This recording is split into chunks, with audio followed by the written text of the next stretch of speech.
I'm Liyana Hassanel, and this is Nightline. The top stories. ASEAN foreign ministers meeting to serve as a constructive platform for Cambodia and Thailand to resolve differences peacefully. And manhunt underway in Johannesburg after 9 people killed in shooting.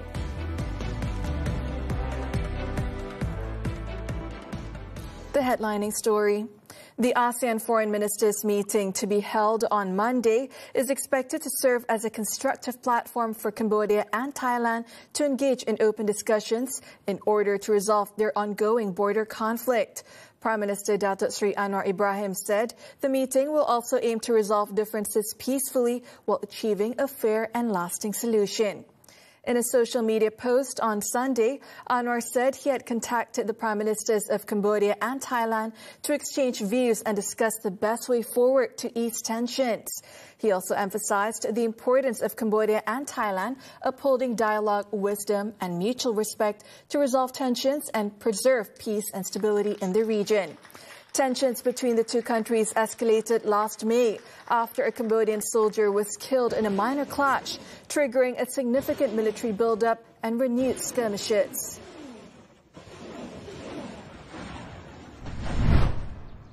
Meanwhile, Malaysia remains committed to playing a constructive role in helping both countries achieve a peaceful, fair and lasting resolution at the special meeting on Monday. According to a statement by Wisma Putra, as ASEAN chair, Malaysia will work to uphold regional peace, stability and prosperity in line with the ASEAN Charter and the Treaty of Amity and Cooperation. The meeting will be chaired by Foreign Minister Datuk Sri Muhammad Hassan. The special session follows an agreement reached by the Prime Minister with his Cambodian and Thai counterparts on December 11th. In another development, Cambodia and Thailand said on Sunday that the meeting scheduled in Kuala Lumpur is expected to help de-escalate tensions, with Bangkok describing it as an important opportunity for both sides. Thai Foreign Ministry spokeswoman Marati Nalita Andamo reiterated earlier conditions for negotiations, including Bangkok's demand that Phnom Penh first announce a truce and cooperate in demining efforts along the border. Cambodia's foreign ministry said the meeting aims to restore peace, stability and good neighborly relations, adding that Phnom Penh would reaffirm its firm commitment to resolving differences and disputes through peaceful means, dialogue and diplomacy. Meanwhile, clashes between the two sides continued, with Thailand carrying out air and artillery strikes on targets in Cambodia. Thai media reported that F-16 fighter jets struck the Ochik Bridge in Odar Minchi province, while further strikes were reported on a casino and military positions. Ahead of the meeting, geostrategist Azmi Hassan noted that high tensions between the two countries leave little hope for an immediate breakthrough. He, however, described the session as a crucial step toward temporarily stopping the fighting. At least we can have an agreement for a temporary ceasefire so that both sides, particularly the General Border Committee, can talk to each other. I think that's the least that we can hope before both Prime Minister, maybe Malaysia as a mediator, can figure out something, a framework, so that a lasting peace, a lasting solution can be found. The government has recorded savings of up to 800 million ringgit since the implementation of the BUDI95 fuel subsidy initiative in September. Prime Minister Datuk Sri Anwar Ibrahim said this was the result of better targeting of fuel subsidies so that they are enjoyed only by Malaysians, while the savings generated have been channeled back to the people. The achievement was shared by Anwar, who is also the finance minister, in a post on his Facebook page. He explained that the BUDI95 approach has effectively curbed subsidy leakages that previously benefited more than 3.5 million foreign nationals. This also includes preventing the smuggling of tens of thousands of litres of fuel out of the country. According to the Prime Minister, the savings generated have been channeled back to the people through cash assistance under Sumbangan Tunai Rahmah or STR, as well as Sumbangan Asas Rahmah SARA. The funds have also been used to upgrade clinics and hospitals, improve road infrastructure, and strengthen the country's overall public facilities. The flood situation in Pahang continues to improve, with the number of evacuees dropping to just over 1,000 people on Sunday night. This is in contrast to some 3,000 evacuees recorded earlier in the evening. According to the National Disaster Management Agency, NADMA, 12 flood relief centers remain operational across the state. The majority of evacuees are housed in 2 centers in Kuantan, while 426 people are still at 3 centers in Pekan.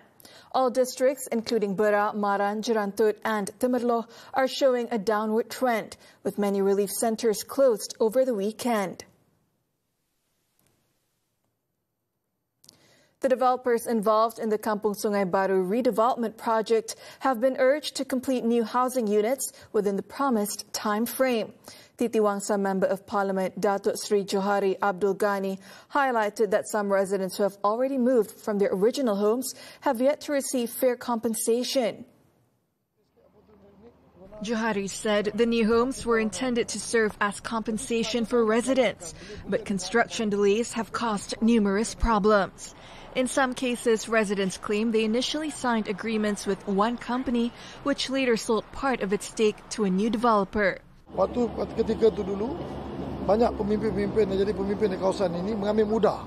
Bila mengambil mudah, bila benda dah pecah, dah berlaku, orang dah ambil duit maju 10,000 pindah dengan harapan 4,5 tahun boleh balik. Sekarang dah 8 tahun tak buat. Jadi macam mana kita nak reverse? Ini bukan soal buka kedai makan. Ini rumah tempat orang duduk. Yang rumah ni pula bukan setinggan. Johari stressed that he had also requested the Kuala Lumpur mayor to prioritize the development of 2 residential blocks first, to allow traditional landowners to return to their original areas as soon as possible.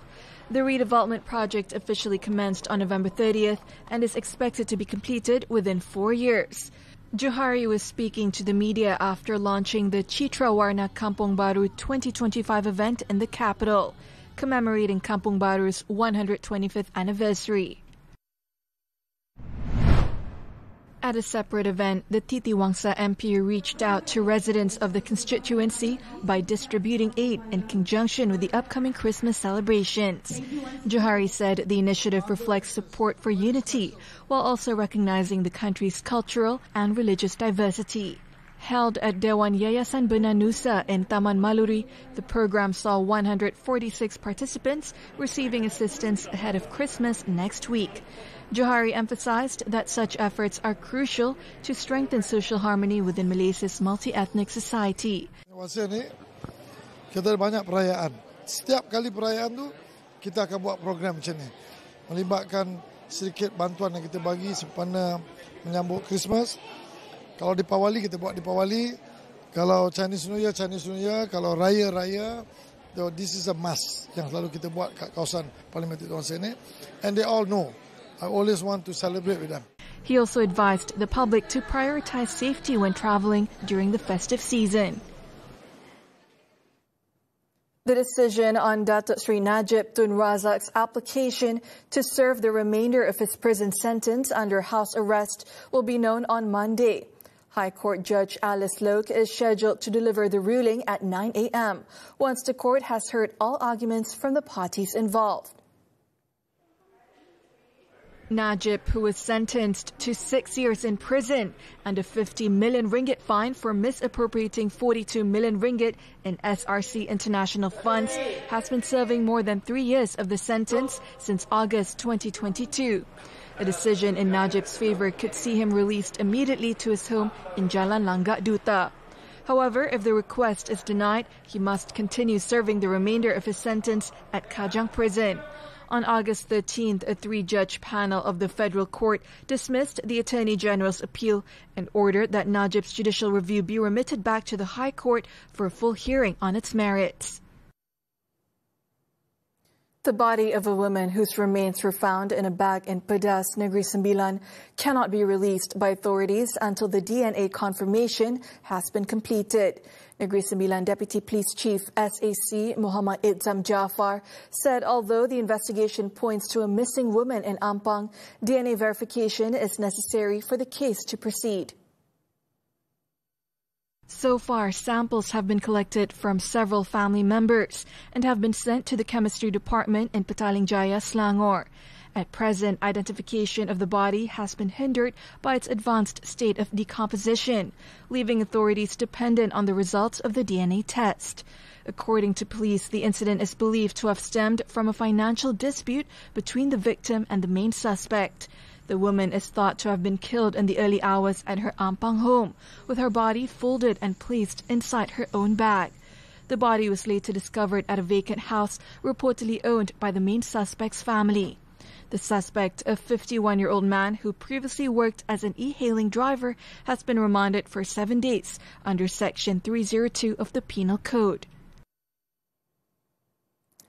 As the year-end school holidays and Christmas celebrations draw near, many Malaysians are packing their bags, taking time off work to be with loved ones or heading off on holiday. For those heading overseas, one small booklet remains essential: this passport. Nightline's Muhammad Nadir Asfar takes a look at what makes the Malaysian passport one of the most highly regarded in the world. There are several essential items travellers need to check off their lists before departing for a holiday. From personal necessities like clothes and toiletries to phone chargers, travel adapters and foreign currency. But above all, one item remains crucial: the passport. Now ranked third globally, the Malaysian passport grants visa-free access to 174 countries worldwide. The 2025 Passport Index ranking underscores Malaysia's strong international reputation and the confidence other nations place in the country. Speaking to Nightline, Immigration Department Security and Passport Division Director Muhammad Rusaini Idrus said one of the key reasons the passport is recognized as one of the world's most trusted travel documents is Malaysia's strong diplomatic ties. Thankful to the Ministry of Foreign Affairs because of the foreign policies, our visa policies, even to the stability of the government, which is make it our more eligible to visit the other countries. The government's firm policy on single citizenship also further strengthens the security and credibility of the Malaysian passport. We can reduce the identity misuse, and Malaysian also gonna have only one passport in one time. And it will preserve national integrity and credibility, then also strengthen up the international trust because of the single citizenship policy. At present, the Malaysian passport incorporates 49 security features, with the Immigration Department aiming to introduce up to 100 features in future passport upgrades. We still continue back upgrading the laser engrave, hologram, special ink, visible and invisible features, which is we are introducing the microtext, which is only can be identified by the forensic equipment. Modern, secure and globally respected, the Malaysian passport showcases both the nation's pride and the technological innovation that keeps travellers protected. A passport is only as strong as the trust it carries, and Malaysia is working to ensure that it remains uncompromised even as global travel becomes more complex and digital. Muhammad Nadir Asfar, TV3. Melihat kembali kanvas penuh warna dan helaian fakta. Menurut peristiwa, kisah dan detik yang membentuk arah negara dan dunia. Imbasan 2025, retrospektif wajah masa depan. Ahad 28 Disember, 5.32 petang. Hanya di TV3 dan stream HD ditonton.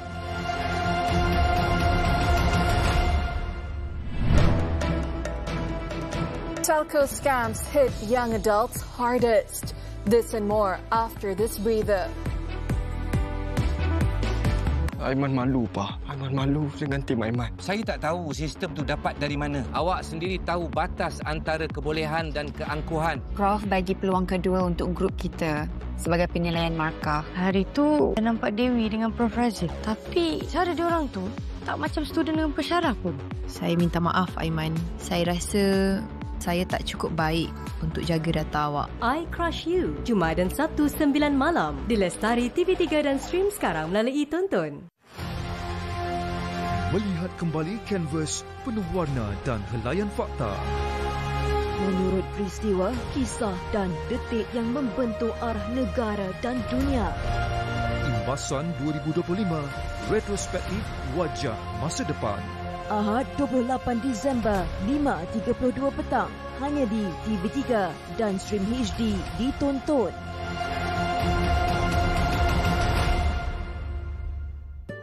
Kau berilah semangat kekuatan agar semesta lautan dapat dipertahan untuk imbangi indera lautan.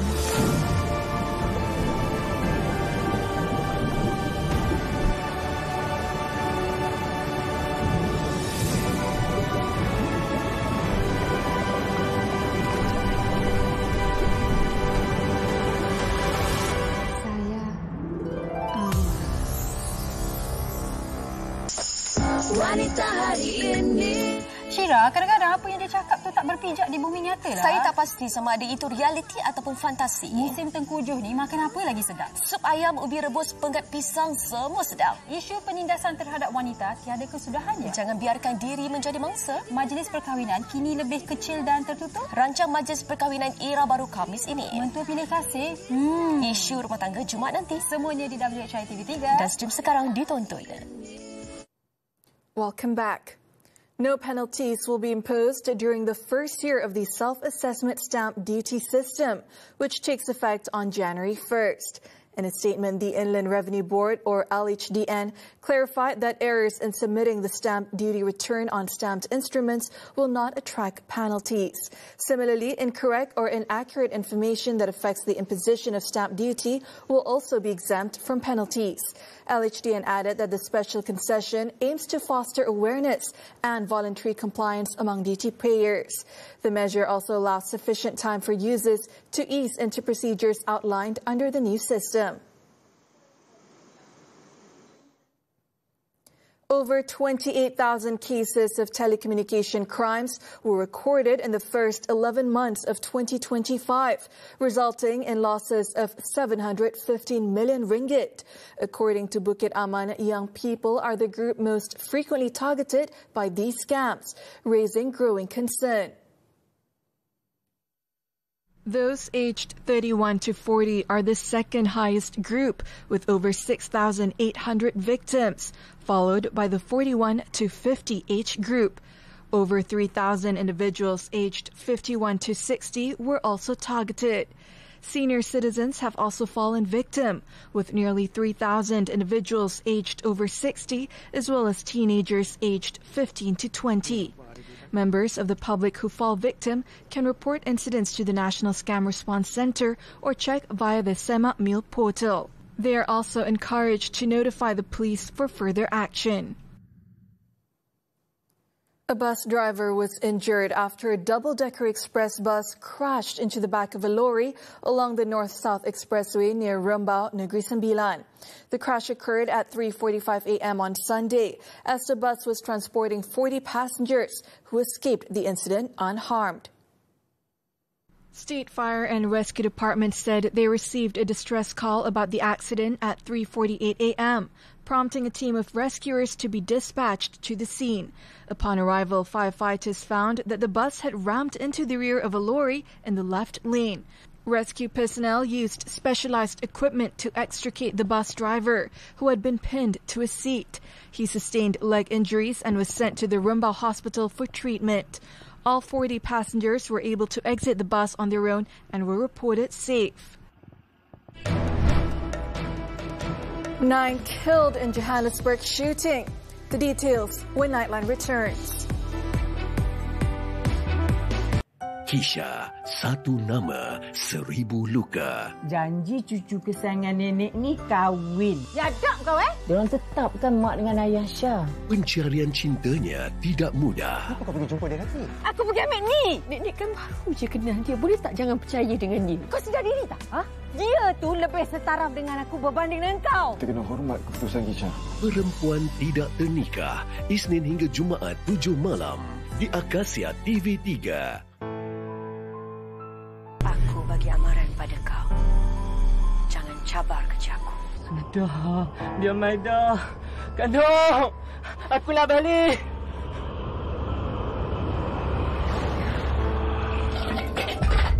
Hang kena ikut satu betul lah, Kang. Hang tak boleh nikah. Kau belum kenal siapa aku. Muat turun dan layan tonton sekarang. Semua favourite anda di sini. Kalau kita seorang je perempuan dalam bidang tu yang ramai lelaki, saya rasa itu bukan satu kurangan bagi kita. Sebenarnya itu adalah kelebihan untuk kita. Jangan takut. Walaupun mereka OKU, tak nak pelajar ni kena habis dan faham baru dia boleh bersaing dengan pelajar yang normal. Kemahiran ni hari-hari kita guna pakai. Lagi mana terlibat dalam industri maritim ni boleh jalan lah walaupun sukar. Dan TVET ni dia boleh menjamin masa depan.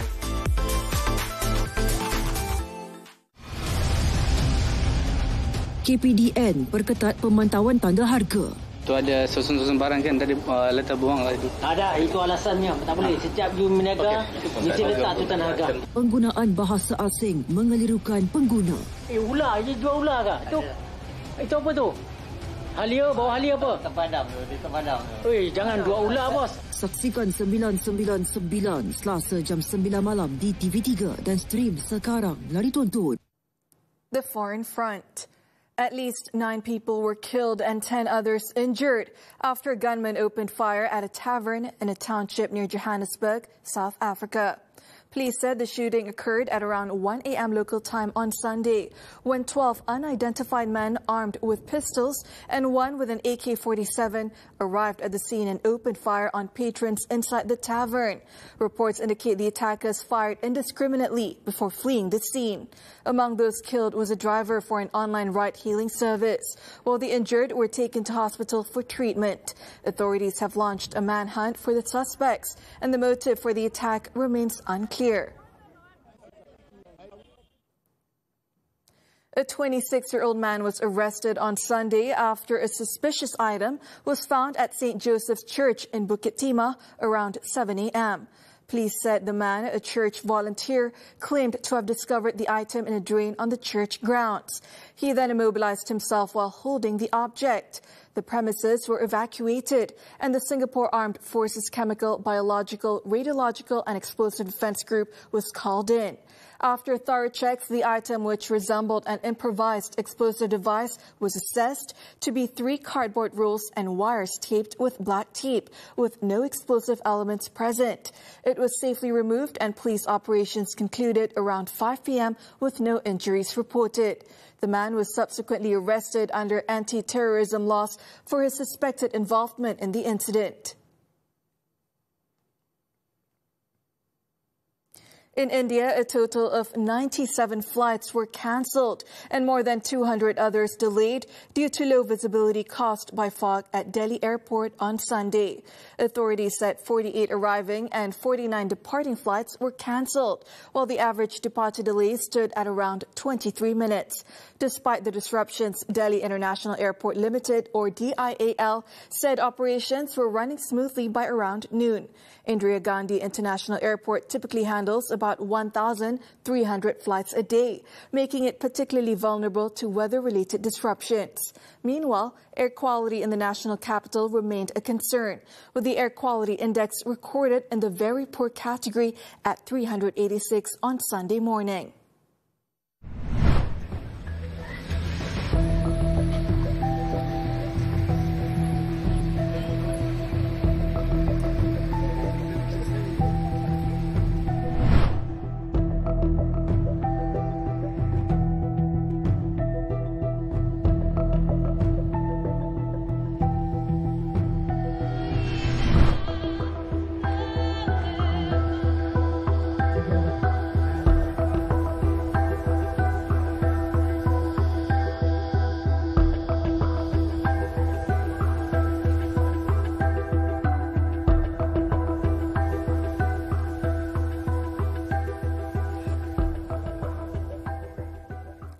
On to sports now. The Yang di-Pertuan Agong Sultan Ibrahim Sultan Iskandar and Raja Permaisuri Agong Raja Zareth Sofia on Sunday congratulated the Malaysian contingent for their achievement at the Thailand 2025 SEA Games after winning a total of 231 medals. According to a post on Sultan Ibrahim's Facebook page, Their Majesties expressed pride in the fighting spirit and high level of commitment shown by the nation's athletes throughout the Games. The King and Queen also conveyed their appreciation to the National Sports Council, the coaching staff, officials, and all parties involved, both directly and indirectly, in ensuring the success of the national contingent. Their Majesties added that the achievement should serve as a catalyst for Malaysia's sporting excellence and an inspiration for the younger generation to aim higher. The 2025 Thailand SEA Games concluded on Saturday, with Malaysia finishing 4th overall, collecting 57 gold, 57 silver, and 117 bronze medals, as hosts Thailand topped the standings. Host nation Thailand topped the medal standings. For the first time, Media Prima Berhad swapped desks for paddles, bringing its workforce together through competitive sport. The 2025 Media Prima Pickleball Championship drew more than 100 staff, shining a spotlight on wellness and an active workplace culture. Held at Dink Pickle Daily in Petaling Jaya, the inaugural tournament saw 102 Media Prima employees competing across 3 categories, creating a lively and competitive atmosphere. Backed by Aras Integrasi Sindran Berhad as the main sponsor, alongside several partners, the event also featured familiar faces, including Dato AC Mizal, Sharif Zero, and TV personalities Hanif Miswan and Daya Bakar. The men's doubles crown went to Azri Shah and Adham Mutahir, who emerged victorious in the final. Meanwhile, TV3 Sports News anchor Hasnida Hanim Ahmad Kamil and Nurul Shakira Zulkifli claimed titles in their respective categories. Hanim partnered Lamyat Hulm to win the mixed doubles event, while Shakira and Hot FM radio announcer Aisha Mazlin claimed the women's doubles category. Winners walked away with 1,000 ringgit in cash and a trophy. The biggest winner of the event, however, was Buletin Utama news anchor Zati Nizam, who claimed the Grand Lucky Draw prize, an electric motorcycle. The tournament underscores Media Prima's commitment to building a healthier, more active, and connected workforce.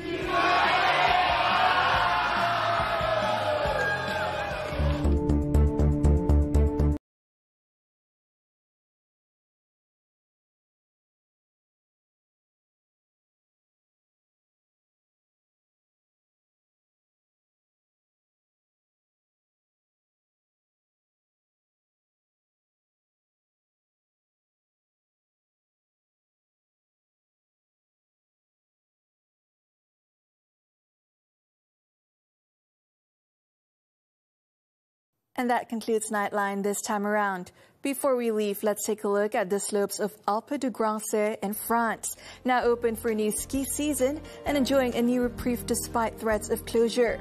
With that, I'm Liyana Hassanel. Thank you for watching and be well, Malaysia.